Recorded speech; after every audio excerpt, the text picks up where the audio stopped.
spécifiques d'ADN. Et regardez, la liste, elle est relativement longue, cette liste de séquences ADN, pour montrer justement cette proximité qu'il y avait, vous voyez, au début de la civilisation européenne avec l'époque des Grecs. Alors, ça donne ceci, vous voyez, parce que, donc voilà les deux régions pour vous montrer, vous voyez, les éléments de l'étude. Vous avez cette région-là, donc la région de la Grèce, on retrouve cet ADN qui est l'ADN des peuples qui vivent donc juste après le Sahara. Donc c'est pour vous dire que dans l'Antiquité, ben, il y avait des populations qui étaient tout simplement remontées le long de la vallée du Nil, qui avaient fondé la civilisation égyptienne, mais qui avaient continué et qui s'étaient installés ici. Et quand les Européens sont venus pour s'implanter là, ben, ils se sont mixés avec les populations noires qu'il y avait un peu partout en Europe, notamment au niveau de la Grèce. Et c'est pour ça que toutes les statues qu'on appelle les kouros, les fameux kouros grecs, sont des têtes métissées. Vous voyez, donc c'est pour ça qu'il y a, je dirais, le petit parallèle avec Agathe Cléry, qui est ce fameux film où cette femme elle est devenue noire, pardon, parce que dans sa vie c'était un élément, je dirais, une altération de la peau, et elle est devenue noire, donc, et elle a dû finalement, elle a découvert une nouvelle vie qui était quand même assez riche. Donc voilà toutes ces statues. Ces statues, nous les devons à John Borman, voyez, qui est archéologue anglais, et qui vous montre, voilà, ces statues qui ont été sculptées par les Grecs à l'époque où, véritablement, le métissage grec était quelque chose de fort, avec les tresses et compagnie. Et, vous voyez, regardez ici, on a presque l'impression d'avoir un Jackson 5, vous voyez, avec la coupe afro. Non mais c'est extraordinaire. Un Jackson 5 grec, vous voyez, là c'est puissant. Donc, on voit que, vous voyez, la façon dont les cheveux ont été représentés, non, là on est vraiment dans quelque chose, et c'est un grec. Vous voyez, ce monsieur est totalement grec, mais il est vraiment phénotypé africain. Et vous avez ici, donc, des sculptures, notamment une reine ici, donc qui est représentée avec ses tresses. Et quand on est à l'académie, quand on est à l'université, qu'est-ce qu'on montre sur la Grèce? Eh bien, généralement, on montre ceci. Uniquement la période dite classique. Vous voyez? Donc toute la période avant, c'est-à-dire la mère et la grand-mère de ces femmes, ben, sont un peu passées sous silence. Et on montre ces femmes-là, mais là, nous sommes dans la période dite classique. Là, c'est beaucoup plus tard qu'on se retrouve véritablement avec tout simplement parce qu'il y a eu des apports de nouveaux arrivants. Et comme la partie africaine diminuait, ben le phénotype européen a repris le dessus. Mais vraiment, c'est tardif. C'est-à-dire que, vous voyez ces statues, vous voyez la différence au niveau des cheveux. Hein, il n'y a plus de tresses, hein, il n'y a plus le phénotype qu'on avait au début. Donc, entre les anciennes statues et ces statues-là. La chose, c'est qu'on présente ces statues-là comme étant des statues qui ont toujours été à l'origine. Non. Ce sont des statues qui sont arrivées, donc c'est un phénotype qui est arrivé après. Lors de l'introduction en Europe, il y avait donc le métissage. Donc l'Afrique, berceau de la civilisation. Et là, véritablement, vous voyez, dans la grotte de Blobos, on a trouvé un phénomène qui est extraordinaire, qui a montré que l'intelligence est apparue dans l'histoire de l'humanité en Afrique. Alors là, c'est le journal Le Monde, vous voyez, quand Homo sapiens jouait les artistes en Afrique du Sud, donc ça date de 2002, où on montre que la grotte de Blobos révèle que finalement, contre toute attente, c'est-à-dire tout le monde était convaincu que les hommes étaient devenus modernes, intelligents, culturellement avancés, lorsqu'ils étaient arrivés en Europe, donc notamment à cause des grottes de Lascaux et de grottes de Chevet, et on découvre en Afrique une grotte qui a pratiquement 80 000 ans, vous voyez, donc moins 80 000 ans, avec une pierre extraordinaire qui est cette pierre-là, où on a pour la première fois dans l'histoire de l'humanité des tracés de géométrie qui sont des tracés réguliers. Donc là, on sait que pour pouvoir faire de tels tracés, l'homme a dû faire appel à son intelligence. Donc, le résultat est que le professeur Christian Chilwood, vous voyez, qui a fait les fouilles, donc a statué sur le fait que l'émergence de l'intelligence dans l'histoire de l'humanité est un fait qui est survenu en Afrique 50 000 ans avant l'arrivée de ces Homo sapiens en Europe. Vous voyez? Donc la thèse de la révolution culturelle des Homo sapiens sapiens a volé en éclats à partir de ce document-là. Donc il fait que, vous voyez, ce triangle a été modélisé après en Afrique pour aboutir donc à la pyramide, donc qui a été véritablement, donc ce triangle a été fait en volume. Et chose importante, c'est que la pierre qui a été découverte 12 ans auparavant a servi, très probablement, ont dit certains chercheurs, à élaborer le GPS. Vous voyez, puisque le tracé que vous avez sur le GPS est identique au tracé que vous avez sur la pierre, qui est le système de triangulation, et on retrouve les mêmes triangulations sur la pierre. Donc, chose importante, c'est que quand vous prenez la revue Sciences Humaines, vous voyez, donc qui est le numéro d'avril 2002, eh bien, on constate que toutes les innovations de la préhistoire sont en réalité des innovations africaines, que ce soit les couteaux de pierre, les meules, l'utilisation de préparation de pigments, tous ces faits ont une avance entre 200 à 50 000 ans avant donc le premier fait identique en Europe. Voyez, donc c'est-à-dire que vous voyez ici, si on prend la base que l'homme moderne est apparu en moins 200 000, les couteaux de pierre en moins 280 000, on retrouve déjà en Afrique des couteaux de pierre. Voyez, donc c'est ce qui emmène les chercheurs, donc notamment les chercheurs américains, à conclure que la révolution culturelle des hommes modernes a eu lieu sur le sol africain, et la révolution culturelle européenne, ben, il faut maintenant jeter cette thèse aux oubliettes parce qu'elle n'est plus recevable scientifiquement parlant. Tout ça, ça remonte seulement à 2002. Vous voyez, c'est pour vous dire comment tout ça, c'est relativement récent. Donc, chose importante, c'est qu'il y a une autre grotte, qui est la grotte de Pinnacle Point. Celle-là, c'est plus moins 80 000, c'est moins 164 000. En moins 164 000, toujours dans la région sud-africaine, on découvre que l'homme réalisait déjà des outils, mais mangeait aussi des crustacés. Et chose extraordinaire, c'est que pour tailler la pierre, il la faisait chauffer. Donc là, on est dans de la technologie.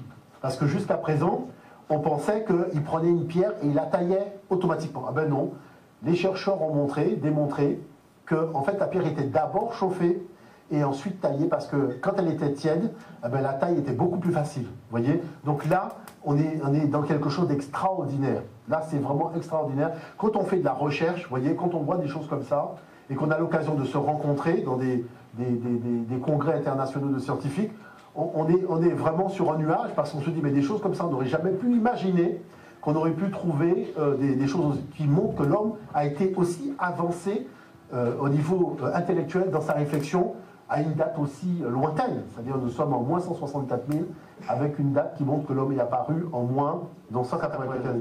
Donc les grottes, s'il faut faire le tracé des grottes, vous avez la première grotte, celle en Afrique de Pinnacle Point qu'on a vue, moins 164 000 ans. La grotte de Blombos, en Afrique du Sud toujours, moins 80 000 ans. La grotte de Petra Furada au Brésil, moins 60 000.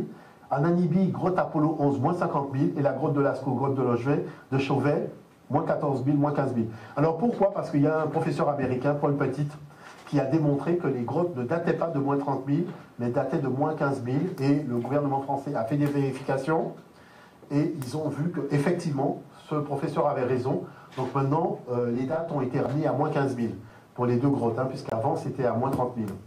Alors, chose importante, concernant maintenant la numération, les mathématiques, les calculs, vous voyez toujours un article du journal Le Monde qui dit que les mathématiques sont nées en Afrique, comme on le sait, tout simplement parce qu'on a cet os qui est extraordinaire, qui a été trouvé par un Belge, vous voyez, donc au Congo, Jean-Zin de Brocourt, qui, en faisant des fouilles en 1950, découvre donc vous voyez, un péroné de babouin avec des encoches qui montrent que l'homme, en moins 25 000 avant l'ère chrétienne, faisait déjà des équations mathématiques en Afrique. Vous voyez? Donc cet os a été déchiffré par un astrophysicien camerounais qui est Jean-Paul Bellec, et il montre que vous avez des suites arithmétiques, des duplications, déjà en moins 25 000 avant l'ère chrétienne. C'est l'un des tout premiers documents mathématiques de l'histoire de l'humanité. Vous voyez, moins 25 000 ans. Et le premier est celui-là, l'os de Lemambo. Vous voyez, le professeur Richard Madzik, quand il a fait l'histoire des mathématiques, lui-même a attesté dans son ouvrage que le premier document mathématique de l'histoire de l'humanité, c'est l'os de Lemambo. Cet os remonte à moins 35 000, moins 37 000 avant l'ère chrétienne. Vous voyez, donc qui a été trouvé en Afrique du Sud, au niveau du Swaziland.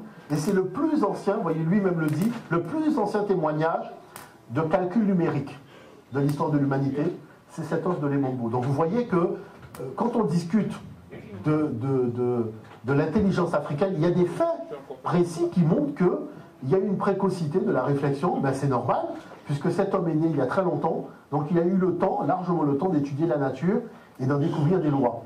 Si vous prenez la métallurgie, ça c'est l'étude de l'UNESCO, officiellement l'UNESCO a monté que si l'âge du fer est né en Europe, en Autriche, à Elstadt, aux alentours de moins 1200, l'âge du fer en Afrique, c'est moins 2900. Moins 2900 au Niger, vous voyez, et au niveau de l'Égypte, c'est moins 2700. Donc vous voyez, il y a une précocité de l'utilisation du fer en Afrique. Vous avez des fonderies, donc les fonderies diverses, qu'on retrouve, y compris durant la période de l'Afrique impériale. Et tout ça a permis, vous voyez, de faire quoi? Ben, la chevalerie. Vous voyez? Parce que même dans l'histoire de l'Europe, il y avait des chevaliers africains qui vivaient en Europe. Là, vous avez la chanson de Roland. Vous avez donc Roland, le neveu de Charlemagne, qui affronte le roi Massile.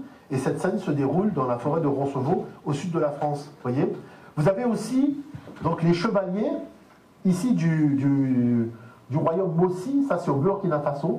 Ces chevaliers sont exactement comme les chevaliers anglais du Moyen-Âge. Avec la plume droite sur la tête, la lance rouge et blanche, enfin, vous avez exactement la même chose. Regardez ici l'armure. Donc ça, c'est l'armure des chevaliers de Soundiata Keita, Empire du Mali, qui est identique à l'armure romaine. Donc vous voyez, c'est toute cette histoire-là, qui est quand même relativement riche, qui consiste tout simplement à découvrir l'Afrique dans son génie, dans ce qu'elle a accompli au niveau de ses civilisations à travers les âges. C'est cette histoire-là qu'il faut pouvoir tout simplement regarder et apprécier d'une façon générale.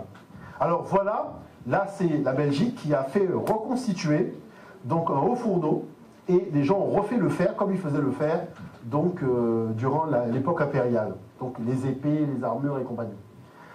On a fait des fouilles aussi en Afrique de l'Ouest, toujours donc Université de Genève. On a découvert que la faïence de l'Afrique de l'Ouest avait près de 2000 ans d'avance sur la faïence de Mésopotamie. Donc c'est pour vous dire que toute cette technologie qu'on avait au niveau de l'Afrique était quelque chose d'assez extraordinaire. Donc tout ça pourquoi? Tout ça pour vous montrer que lorsqu'on parle véritablement de l'histoire de l'humanité et de l'apparition des civilisations, il faut véritablement savoir techniquement de quoi on parle. Pourquoi? Parce qu'en Mésopotamie, si en moins 2800, on a des chefs de village pour lesquels on ne peut pas identifier les noms, puisqu'il n'y a pas vraiment d'écriture véritablement à l'époque, on commence à identifier, vous voyez, en moins 2700, ils sont toujours des patéchis anonymes. C'est à partir de moins 2600, donc proto-dynastique 3, qu'on a 12 rois identifiés. C'est-à-dire à partir de moins 2600, on peut dire, voilà, en Mésopotamie, il y avait un roi qui s'appelait tel nom. Quand vous prenez l'Afrique, vraiment, regardez, en moins 3760, 3740, vous avez la dynastie des pharaons qu'on appelle les Semchouhor, les suivants d'Horus. Et tous ces gens-là ont déjà un nom. Voilà le fond du problème. Tous ces gens ont déjà leur nom. Nior, Akor, Irio, Ka, Scorpion. Donc vous voyez que venir discuter de la précocité de la Mésopotamie par rapport à l'Afrique, nous on est obligé de sourire. Parce que vraiment, on se demande mais sur quelle base scientifique on s'appuie pour pouvoir dire que la Mésopotamie a éclos avant l'Afrique, alors que l'homme est né en Afrique. L'homme est né en Afrique, c'est d'une logique mathématique que l'Afrique ait connu le développement intellectuel avant la Mésopotamie. Vous voyez? Donc du coup, vous avez un roi en particulier qui est resté à travers l'histoire, qui est le roi Narmer, qui est le roi soudanais. C'est lui qui a fondé la civilisation égypto-nubienne, donc on appelle l'Égypte ancienne aujourd'hui. Vous voyez, quand on en parle, on dit un fondateur au trait négroïde. Bon, ça c'est un terme que nous n'aimons pas, parce qu'on ne dit pas blancoïde, on ne dit pas caucasoïde, on se demande pourquoi, on dit dans les documents scientifiques négroïde. Vous voyez, il suffit de dire noir, c'est tout, ou africain. Vous voyez, il y a des termes pour le dire. Et c'est lui qui a inauguré dans l'histoire de l'humanité la construction monumentale. Alors vous allez voir ce que ça donne. Le professeur ici, Bernadette Medu, reconnaît que, vu l'utilisation des totems, la civilisation qui a fondé l'Empire égyptien, c'était une civilisation africaine. Elle-même, elle le dit, issue de clans de lignage originaires du Sud et purement africains. Donc elle-même, elle le reconnaît, ces populations sont africaines.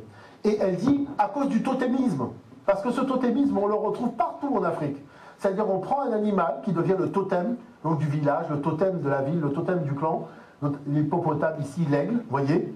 Donc, cette façon de prendre, par exemple ici au Nigeria, le bélier, donc c'est exactement la même chose qu'on retrouve au niveau de l'Égypte ancienne. Vous avez le Nigeria, l'Égypte ancienne, une similitude de fonctionnement, et c'est là que les chercheurs statuent en disant que cette civilisation était vraiment une civilisation africaine. Donc vous avez ces liens de parenté avec l'Uréus, ici la partie donc, de la période pharaonique, et la partie de l'époque impériale avec le Bénin, et l'Obat du Bénin, où vous avez donc, cet Uréus qu'il a, donc l'Uréus de protection qu'il a devant le front, et les sceptres, donc qui sont les sceptres royaux que tiennent les rois. Et chose importante, c'est qu'on voit que c'est une population qui est venue du sud de l'Afrique, au plein cœur, et qui a remonté le Nil, vous voyez ici, en moins 4500,